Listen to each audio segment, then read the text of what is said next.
Hello everyone.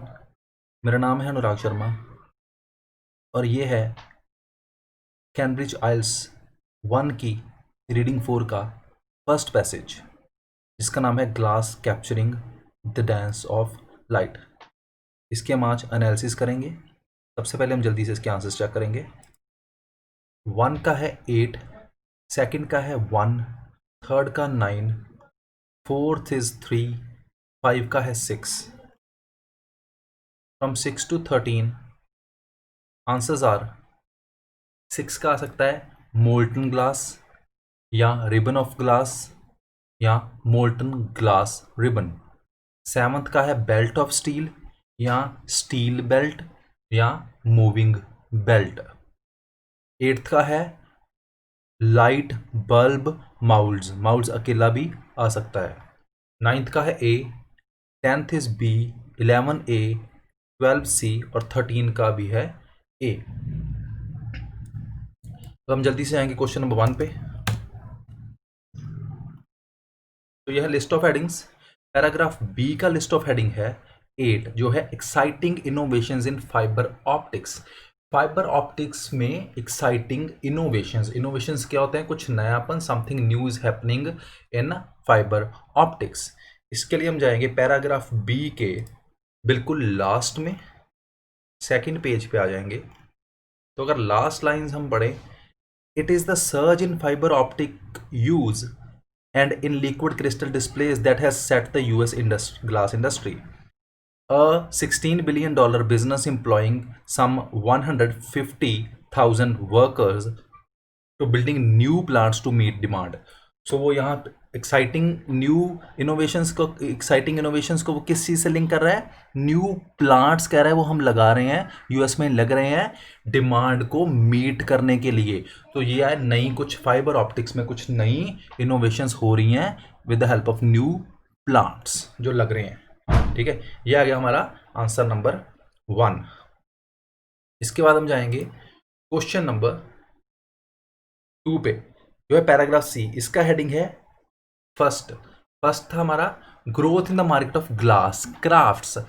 Glass crafts की market में भी ग्रोथ आई है। ग्लास क्राफ्ट ग्लास आर्ट की आइटम्स की तरह यूज होता है, उसमें भी ग्रोथ आना। पैराग्राफ सी में अगर हम देखें तो पहली लाइन है, but it is not only in technology and commerce that glass has widened its horizons. सिर्फ टेक्नोलॉजी में और कॉमर्स में नहीं ग्लास ने अपने आप को बढ़ाया, ग्लास यूज बढ़ी। The use of glass as art, craft का आ गया art. A tradition spins back at least to Roman times is also booming. जो शीशे का इस्तेमाल करना आर्ट की तरह या क्राफ्ट की तरह, जो कि रोमन टाइम से ट्रेडिशन चली आ रही है, वो भी अब बढ़ रही है। सो इंक्रीज आ गई, ग्रोथ आ गई ग्लास आर्ट में। यह आ गया हमारा आंसर नंबर 2। क्वेश्चन नंबर 3 है हमारा पैराग्राफ डी। इसका लिस्ट ऑफ हेडिंग है 9। 9 है a former glass technology. Farmer कौन सी? पुरानी। दो चीजों का कंपैरिजन में अगर हम बात करें, पुरानी ग्लास टेक्नोलॉजी। पैराग्राफ डी, अगर हम डी में पढ़ें पहली लाइन से ही, but not all the glass technology that touches our lifes is ultra modern. अब यहीं से थोड़ा सा क्लियर हो रहा है कि कह रहा है सारी ग्लास टेक्नोलॉजी जो हमारी लाइफ में हम यूज़ करते हैं वो सारी बिल्कुल मॉडर्न नहीं है। Consider the simple light bulb. अगर हम एक लाइट बल्ब को लें, at the turn of the century most light bulbs were hand blown. अब वो बोल रहा है कि जो एक सेंचुरी पहले, एक सदी पहले, ज्यादातर जो लाइट बल्ब्स थे वो बनते थे हाथ की मदद से। And the cost of one was equivalent to half a day's pay for the average worker. और एक एवरेज वर्कर की आधी सैलरी का वो एक बल्ब आता था। इसके बाद इसका रिजल्ट क्या हुआ? In effect the invention of the ribbon machine bye coming in 1920s lighted nation. उसके बाद इन्वेंशन हुई रिबन मशीन की, जिसकी मशीन की हेल्प से वो बनने लग पड़े बल्ब्स। पहले बनते थे हाथ से। तो यहां पे आ गया फॉर्मर ग्लास टेक्नोलॉजी। ये आ गया हमारा डी का आंसर। अब हम जाएंगे पैराग्राफ ई, क्वेश्चन नंबर 4। इसका है 3। 3 है हमारा what makes glass so adaptable? Glass को अडेप्टेबल कौन सी चीज बनाती है? अडेप्टेबल मतलब कि ग्लास हर चीज में पड़ जाना, हर चीज में यूज हो जाना, उसको कौन सी चीज बनाती है? ऐसा। पैराग्राफ ई, पहली लाइन से क्लियर हो रहा है, the secret of versatility. Versatility का होता है वर्सिटाइल, अलग अलग तरह पे ग्लास का यूज होना। तो अडेप्टेबल और versatile one of the same thing. Versatility of glass lies in its interior structure. अब सीक्रेट यहीं पे बता दिया उस पे कौन सी चीज है ग्लास की वर्सिटैलिटी को जो बनाती है, वो है उसके इंटीरियर स्ट्रक्चर में पाई जाती है। ठीक है, तो यहां से आ गया हमारा आंसर, अडेप्टेबल ग्लास किससे बनता है। ये था हमारा क्वेश्चन नंबर 4। अब है क्वेश्चन नंबर 5, पैराग्राफ एफ। इसका हेडिंग है 6, architectural experiments with glass. Architectural experiments glass के साथ। अब आर्किटेक्ट के लिए उसने यहां पे जो सिनोनिम यूज किया है वो ये है, today scientist continue to experiment with new glass mixtures and building designers. Architect आ गया, साइंटिस्ट किसके साथ मिक्सचर यूज कर रहे हैं? Glass mixtures. कहां पे एक्सपेरिमेंट कर रहे हैं? Building designers test their imaginations with the applications of special types of glass. वो कहाँ पे यूज कर रहे हैं अपनी इमेजिनेशन को? बिल्डिंग्स में शीशे को लगा रहे हैं, अलग अलग तरह से अपनी इमेजिनेशन को दिखा रहे हैं उसमें शीशे में। तो ये आ गया हमारा एफ का आंसर, जो था क्वेश्चन नंबर 5। अब है हमारा 6 to 8, no more than 3 words. ये हमने लेबल करनी है, ये डायग्राम है।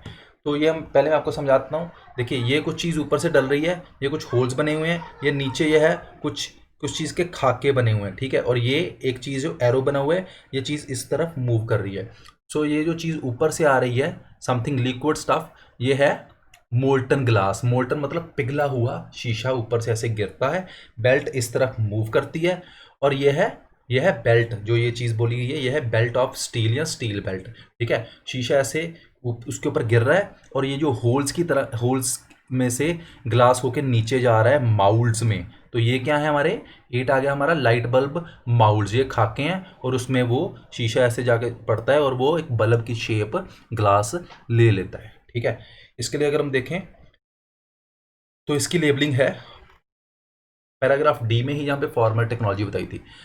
यहां से पढ़ें, yet it is very simple, a narrow ribbon of molten glass. ठीक है, एक हल्का सा रिबन, नैरो रिबन, छोटा सा रिबन, पतला सा तार की तरह वो मोल्टन ग्लास, पिघले हुए ग्लास को travels over the moving belt, वो मूविंग बेल्ट ऑफ स्टील के ऊपर ट्रेवल करता है, इन विच देर आर होल्स, जिसके ऊपर स्टील बेल्ट के ऊपर होल्स है, हुए थे वहां पे। द ग्लास सैग्स थ्रू, ग्लास जो है वो उसमें चला जाता है, उसमें सिंक कर जाता है, उसमें चला जाता है होल्स में, एंड इनटू वेटिंग माउल्ड्स, और माउल्ड्स में वो चला जाता है। ठीक है, माउल्ड्स भर जाते हैं उससे। तो ये हमारा आंसर था। 6 का था मोल्टन ग्लास, 7 का था बेल्ट ऑफ स्टील, और 8 का था माउल्ड। तो ये हो जाती है हमारी डायग्राम। अब आ गया हमारा 9 to 13। इसमें हमने क्या करना है, लेबल करना है। कुछ हमको आइटम्स दिए हैं। ए है अगर वो चीज़ आज उसमें ग्लास यूज हो रहा है, बी है अगर वो फ्यूचर में यूज होगा, और सी है अगर उसके बारे में कुछ मेंशन ही नहीं किया राइटर ने। सो डेंटल फिटिंग्स में ग्लास आज यूज हो रहा है, आंसर है ए। इसके लिए अगर हम जाएं, ए पैराग्राफ में ही जाएं, तो यहां से ही दिया हुआ है, glass ceramics serving as the nose cones of missiles and as crowns for teeth. Teeth को कवर करने के लिए भी क्या यूज हो रहा है? ग्लास सेरेमिक, शीशे की जो है वो चीजें यूज कर रहे हैं दांत को कवर करने के लिए। ठीक है, tiny glass beads taking radiation doses inside the body to specific organ. Tiny glass beads, वो बीड्स की तरह उसको छोटे से को रेडिएशन की हेल्प से वो टीथ को कवर करते हैं। तो डेंटल फिटिंग्स में आ गया जो आज यूज हो रहा है। ये था हमारा आंसर नंबर 9th। 10th है ऑप्टिकल कंप्यूटर्स। इसमें बोल रहा है बी, ये फ्यूचर में यूज होगा। ठीक है, बी पैराग्राफ में जाएंगे, ऑप्टिकल कंप्यूटर्स की बात कर रहे हैं, और यहां से नीचे अगर हम पढ़ें 5th और 6th line, these machines could function 100 of times faster than today's electronic computers.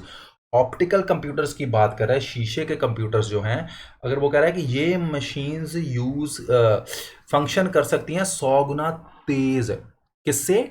आज के इलेक्ट्रॉनिक कंप्यूटर से, और ज़्यादा इंफॉर्मेशन भी वो होल्ड कर सकती हैं। सो इसका मतलब है कि आज तो इलेक्ट्रॉनिक हो रहे हैं, फ्यूचर की बात कर रहा है कि अगर ये यूज़ होंगे तो वो इससे ज़्यादा अच्छे होंगे। ये आ गया हमारा 10th का आंसर। अब हमारा 11th, स्कल्पचर्स। स्कल्पचर्स में भी है, आर्ट से रिलेटेड है, इसमें भी वो आज यूज हो रहा है glass.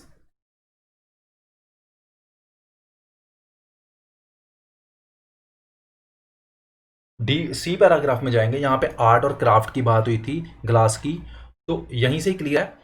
Nearly everywhere it seems man and women are blowing glass and creating work of art. कह रहा है हर जगह पे ये देखने को मिल रहा है कि मैन एंड वुमेन जो है वो ग्लास का यूज करके पिघला के उसको आर्ट वर्क की तरह यूज कर रहे हैं। यहीं से भी क्लियर हो रहा है। I didn't sell a piece of glass until 1975। मैं 1975 तक कोई भी एक छोटा सा भी ग्लास का पीस नहीं बेच सका, ये वो इंसान बोल रहा है smiling. For in the first 18th century since the end of the dry spell, पहले 18 साल तक मेरे साथ ऐसा हुआ। He has become one of the most financially successful artist of 20th century. वो अब 20वीं सदी का सबसे ज़्यादा फाइनेंशियली सक्सेसफुल आर्टिस्ट बन चुका है। He now has a new commission a glass sculpture for headquarters building of pizza company.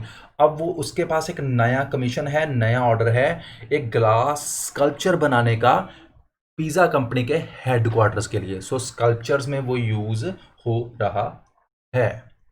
ये था हमारा 11th का आंसर। 12th है फैशन। इसका है सी। फैशन मतलब if the uses are not mentioned by the writer. Fashions में glass कैसे यूज हो रहा है इसके बारे में राइटर ने कुछ नहीं बताया। फैशन वर्ड एक बार आता जरूर है, वो आता है हमारा ई पैराग्राफ में यहाँ पे, लेकिन यहाँ पे फैशन को उसने एक वे की तरह बताया कि atoms are arranged in random disordered way. Atoms कैसे एक डिसऑर्डर्ड फैशन में शीशे में अरेंज होते हैं, लेकिन यहाँ वहाँ पे वो अलग प्रोडक्ट्स की बात कर रहा है। फैशन में कैसे कैसे यूज़ हो रहा है, सो इसका बिल्कुल भी जिक्र नहीं है। सो ये टेक्निकली नॉट गिवन हो जाता है, इसलिए ये राइटर ने मेंशन ही नहीं किया। सो इसके लिए सी आ जाता है। 13th है कर्टन्स। कर्टन्स का हमारा आंसर है A. If the uses exist today, curtains में भी आज यूज हो रहा है शीशा। ठीक है, लास्ट पैराग्राफ में जाएंगे, एफ है इसकी लास्ट 5th लास्ट लाइन में चले जाएंगे। Glass as instant curtains is available now. ठीक है, ये हो गया हमारा आंसर नंबर 13, आज यूज हो रहा है। इसी के साथ ये हमारे एनालिसिस हो जाते हैं टेस्ट 4 के, आइल्स 1 की टेस्ट 4 के फर्स्ट रीडिंग पैसेज के। कोई भी आपको डाउट आता है आप मुझे बताइए guys. Thank you very much guys.